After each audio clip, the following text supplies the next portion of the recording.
your low-budget movie buff, and this is Flix on Flix, the show where I attempt to review and analyze any and all Netflix original content. We don't have a lot of time today, so we're just going to jump right into it. Today's movie on the chopping block is 2019's See You Yesterday, directed by Stefan Bristol, who co-wrote it alongside with Frederica Bailey. The two shining stars of this production are Eden Duncan Smith, playing the role of Claudette, also known as CJ, and Dante Crislow as her best friend and lab partner, Sebastian. Hailing from the rough and tough streets of the Bronx, these two aspiring young students have dedicated many precious hours to developing real working time travel for the upcoming National Summer Science Fair.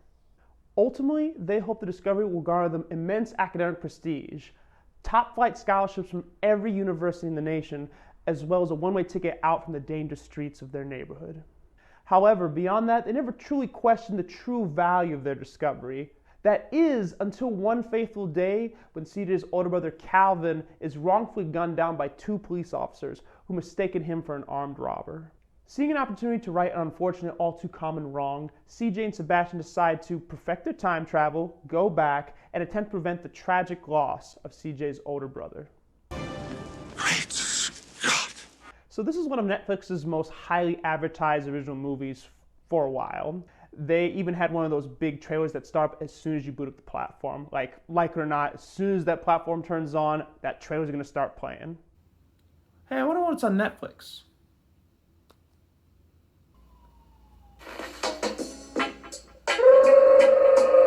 When we get this up and running, or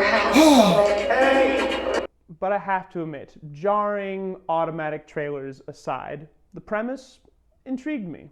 A time travel movie set to the backdrop of Bronx, New York, with a simple, timely, relatable premise revolving around a girl trying to save her brother from a wrongful, violent death brought on by a common systemic plight.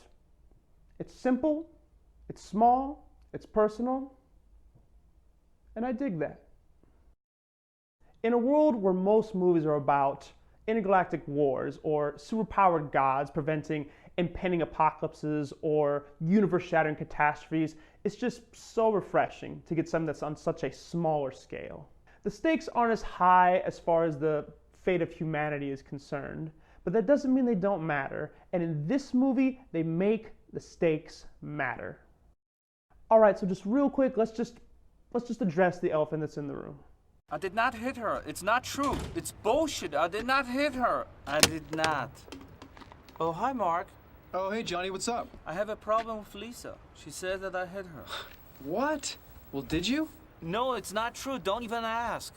Now, undoubtedly, this movie's going to be compared to Back to the Future. It's just gonna happen. I know I did, and it's a fair comparison. It's like the greatest time travel movie of all time. I mean, the next closest ones are probably like Looper and Endgame.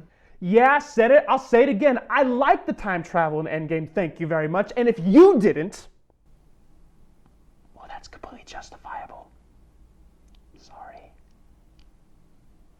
The point is, it's hard to escape that. And even if you manage to separate yourself from that comparison, there are still many things in this movie, including one huge thing, that are going to remind you of that comparison. I won't say what it is, but it's pretty obvious. I mean, the moment you see the thing, which I do appreciate, it'll maybe make you think, oh, Back to the Future. So yeah, a little bit of an uphill battle, which did hinder my experience in the beginning. But despite that, I thought this movie did a great job being its own solid, standalone film. So let's talk about that. At its core, this movie is not about time travel. It's about family and the lengths one will go through for family. SWAT came into my house, disrespected my whole family because somebody knocked me out. It's also a little bit about coming of age and personal responsibility, all framed within the context of time travel and systemic issues. And I think this movie nailed it on all fronts. Now, it's a bit slower paced than Back to the Future in the beginning, but that's because the movie's really taking its time and putting some care into establishing the characters, their relationships, and the environment of which they live in. The movie has a strong sense of community, and I'm just so happy that the movie took its time to really make this feel like an actual, real-world, lived-in environment. And yes, it's the Bronx, and black teens are getting shot, and there's violence, there's crime, there's fear of the police, there's gambling in the streets, there's looting, there's fights, there's all this bad stuff. But there's also just like normal kids having fun with their friends. There are families having cookouts, living life, having honest jobs. And to me, it just really reflected a real inner city community. The good, the bad, the ugly, and everything in between. It didn't just simply cop out to one of the two extreme stereotypical directions. And because the community and the relationships are so well established, when things pop off, you just really feel it. You empathize, you relate, you just really feel the stakes. So let's talk characters.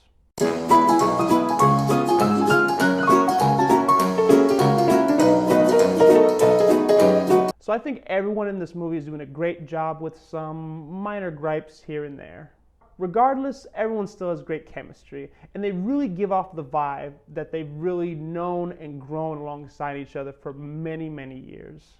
Out of all the characters, I'd have to say that the two best performances are CJ and Calvin Walker. Throughout the entire movie, you totally buy them as brother and sister, and they firmly demonstrate a very heartfelt and relatable relationship with one another. Calvin especially, I don't know, man, he just gave a real performance. I mean, there's a bunch of characters in the movie, I'm like, that's a good character. But Calvin just felt like a real human being. He's really trying to be a good older brother to his sister, but at the same time trying to fill that mentor-father role because the father is absent in this movie. He's doing his best to act as a mentor, a friend, a provider, and a protector for his little sister. And you can definitely see how that at times puts a strain on their relationship. But at the same time, he's just going about his daily life, you know, hanging out with friends and doing his job. Just of all the characters, I just generally bought who he was, what he does, how he acts, just him as a full person, which made it all the more tragic when he eventually gets shot. NYPD, don't move! Now wait a minute, man. Now wait a minute. That is in the trailer, so don't be yelling at me about spoilers. It's plain as day in the first two shots of the trailer, okay? So back off. Now back To the future! Now let's talk CJ for a second. I love this character. I really dig her performance, and it really hits me in the feels whenever I watch her. Just this grieving sister that's willing to do whatever it takes to save her brother. I mean, in sillier moments, she's just got this confidence, these quips, this style, this flavor that she just gives off, and I mean, I just really dig it. But just the escalating desperation she displays throughout the movie, it's just something that I really latched on to. And the whole time, from start to finish, I was just rooting for her. And when she goes into her darker state of mind, I go there with her. That's how good this character is. That's the level of acting she's doing for me. Now, as much as I enjoy CJ and Calvin's performances in this movie, by far my favorite person to see on screen is Eduardo. I love this man, this Puerto Rican brainiac Mac Daddy. Now, he's like the third smartest kid in school, and he becomes more relevant as the movie progresses, but he's just like this overconfident, hyper-intelligent boy that's just always trying to get into CJ's business. But yeah, I love the character of Eduardo, but I can easily see people finding him extremely annoying. I mean, high chance of that, but I still love the guy. And now we come to the final main character in the list, and that is the character of Sebastian. That is CJ's best friend and lab partner. And unfortunately, in terms of acting specifically, the actual performance, he's the only character that I have any sort of gripes with. Now, don't get me wrong, he still delivers a solid performance. His character is written well, and it really serves the story as it progresses, but it just at times comes across a Little hokey for my taste.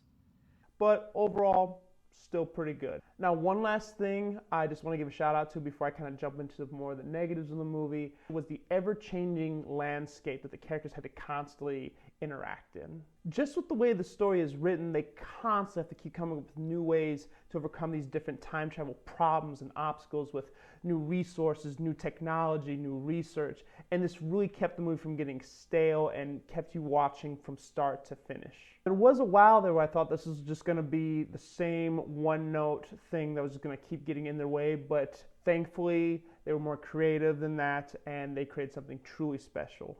All right, but now that we've sucked this movie's lollipop long enough, it's time to start getting into more of the rough edges of the movie, which is a little weird to say because my first complaint with the movie is that it just looks too clean. Now, granted, this didn't affect the movie-going experience overall, but it just felt so crisp and clean that it kind of felt like I was watching a spin-off of like a Nickelodeon TV show. Something akin to a polished Drake and Josh, Keenan and Kel, Victorious, iCarly, things like that. And this might turn some people off, but if you just give it a hot second, I promise you, you'll get used to it, like I did.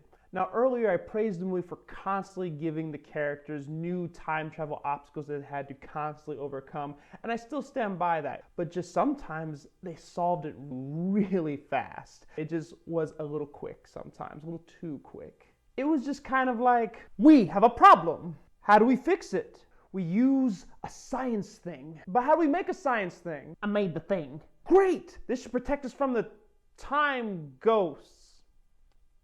There's no such thing as time ghosts, I think.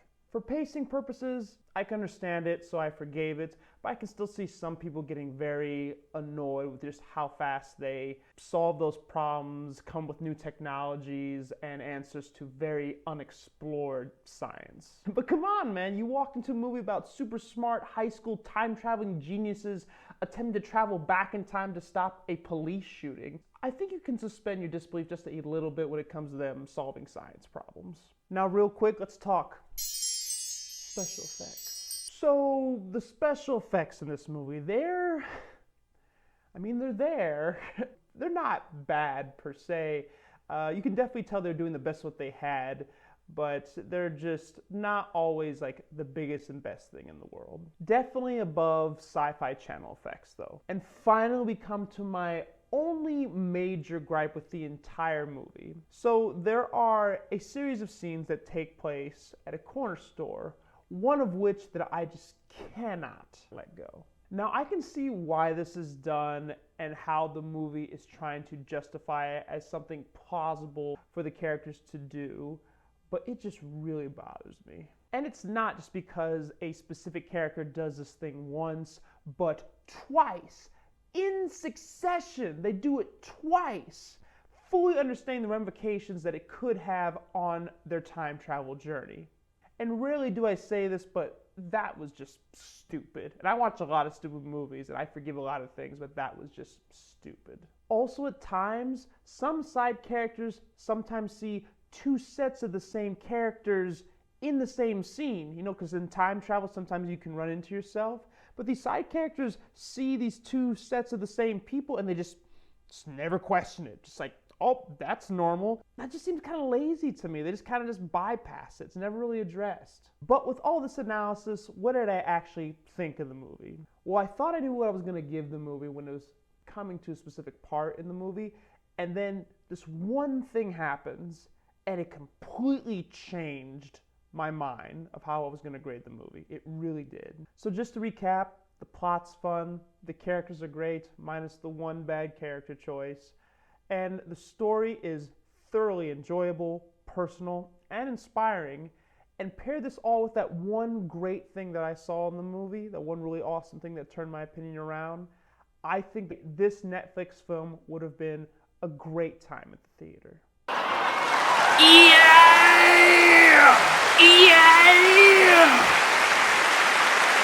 A lot of love went into this movie, and mistakes aside, I think this movie is perfectly worthy of a theatrical release, especially with the film ultimately being geared towards kids while still giving both kids and adults some meatier themes to chew on. Anyways, guys, those are my thoughts on See You Yesterday. If you've seen it, please tell me what you thought about it in the comments below. If you haven't seen it, I would give it a go. I'd recommend it highly, so please go watch on Netflix right now if you have the time. And please like, share, and subscribe this video.